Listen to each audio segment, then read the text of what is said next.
So June is almost upon us already, so it's time for another TBR video. And honestly, this might be one of the most exciting reading months I've had so far this year. Looking at this list, it really feels like a perfect mix of books for me personally. There's fantasy, there's classic sci-fi thriller, and there's first contact horror, and there's more of a sci-fi series that I'm slowly falling more and more in love with. And what I especially like about this TBR is that every single book feels very different from the others. Sometimes I accidentally end up reading books with very similar tones or themes, and that can make a reading month feel repetitive. But this month already feels varied. Different kinds of science fiction, a fantasy sequel, just different writing styles and different moods. So I'm hoping this ends up being a really refreshing reading month overall. And starting with the book I'm probably most excited for, which is Red Seas Under Red Skies by Scott Lynch, the second book in the Gentleman Bastards series. Uh, and this is part of the trilogy I pulled from my TBR jar last month.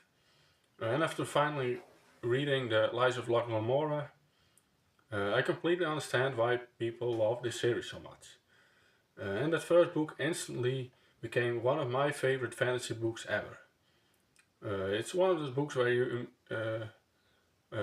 finish it and immediately understand the hype around it. And what surprised me most was how complete the experience felt. The world building was great, the dialogue was fantastic, and the twists actually worked, and the pacing kept me engaged the whole time. But more than anything, it was the characters that carried the story. Locke and Jean were such an entertaining duo, and that friendship felt incredibly genuine. And the humor really worked for me too. Fantasy humor can sometimes feel awkward or forced, but in this book it felt natural. And the conversations between characters were honestly some of my favorite parts of the book. Uh, but at the same time, I'm trying to keep my expectations realistic going into this sequel. The Lies of Locke Lamora really felt like lightning in a bottle to me. One of those rare books where everything just perfectly clicks together. And those kind of reading experiences don't happen very often, so I'm not necessarily expecting the sequel to reach those exact same heights. But even if it's slightly weaker, I still expect to have a great time with it, because I already love the characters and the writing style, and from what I know, this book leans more into pirates, sailing and sea adventures, which honestly sounds really fun. And that already gives it a very different atmosphere from the first book. And I'm excited to see how Lynch handles that setting. And I've also heard mixed opinions on this one compared to the first book, which honestly makes me more curious, because sometimes sequels that divide people end up being really interesting. And next up is Swear by Michael Crichton. And this is the book that rolled over from May because I simply didn't get around to it. But the more I think about the premise, the more excited I get to finally read it. And this will actually be my first novel by Michael Crichton.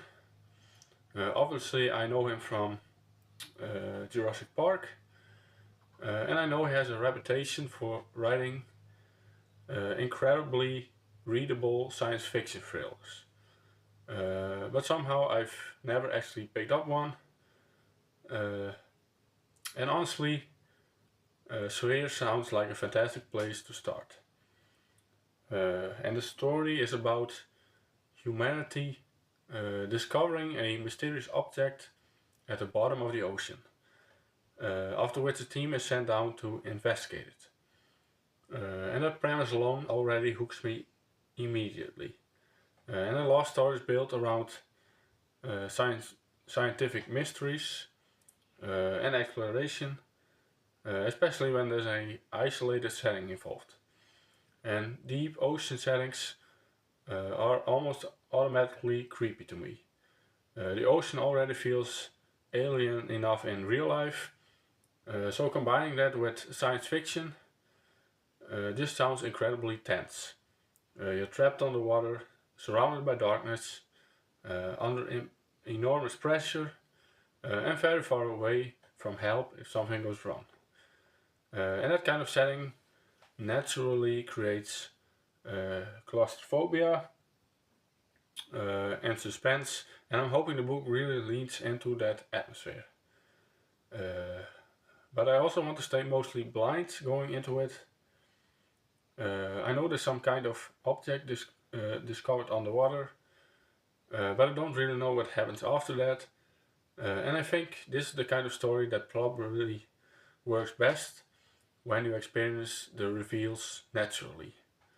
And I also heard Crichton's books tend to move very quickly, which could be a nice change of pace compared to some of the slower books I've been reading lately. And the third book is Dawn by Octavia Butler. And one of my reading goals this year is to finally start reading Octavia Butler. She's one of those authors that constantly gets talked about whenever people discuss influential science fiction. And I've somehow gone this long without reading anything by her.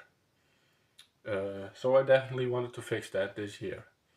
And Dawn sounds incredibly interesting because it combines first contact science fiction with horror elements and psychological tension. The premise is about humanity nearly destroying itself, after which some survivors are rescued by aliens. But from what I understand, these aliens aren't simply benevolent saviors, and there's something deeply unsettling about their relationship with humanity. And that already sounds like the kind of science fiction I tend to love. Not just adventures, space exploration, but science fiction that feels uncomfortable and is strange and deeply focused on human behavior. And apparently, there are also body horror elements in this book, which honestly makes me even more curious. Horror mixed with science fiction is something I almost always enjoy, especially when it leans into the alien and uncanny aspects instead of straightforward monsters. And I also have a feeling Butler's writing is going to be very character focused, which is something I learned to appreciate in sci-fi. Cool concepts are great, but I care much more when the characters feel real and emotional, believable. So this could easily end up being one of the most memorable books of the month. And finally, Falling Free by Louis McMaster Biot, the fourth book in the Verkozingen saga, but chronologically it's the first. And also in this one I'm going completely blind, which is something I've really enjoyed doing so far with this series. And from what I understand, this is another mostly standalone story with its own cast of characters, and that's something I really appreciate about the Verkozingen saga. Even though the books are connected, each one seems to have its own identity. It makes the series feel very fresh, because you're not just reading the exact same type of story over and over again. And what I love most about the series so far is how character driven it is. The sci-fi ideas are interesting, but the emotional core is always the most important thing. And Bujold is incredibly good at writing characters that feel human and natural. The dialogue feels believable, the relationships feel believable, and even relatively small moments between characters often become memorable. And that's honestly the main reason I want to keep continuing this series. And I also like that the books aren't overwhelmingly long. They feel very focused and efficient, which makes them really easy to continue between larger fantasy books or denser sci-fi novels. And because this one is chronologically the first book, I'm curious to see how it expands the world and the history of the universe. So overall, June is looking like a very strong reading month for me. Uh, a fantasy sequel I've been dying to continue, my first ever Michael Crichton novel, also my first Octavia Butler novel, a first contact with horror, and a more character-driven space opera with a foreboding saga. So honestly, this is exactly the kind of varied TBR that gets me excited to read every day, because every book offers something completely different.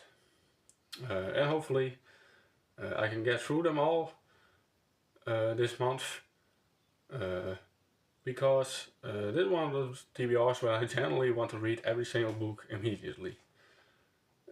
Anyway, let me know what you're planning to read in June, and if you read any of these books, let me know your thoughts, without spoilers, of course. Anyway, that's all I have. If you made this far, thank you very much for watching, and I hope to see you again in the next video.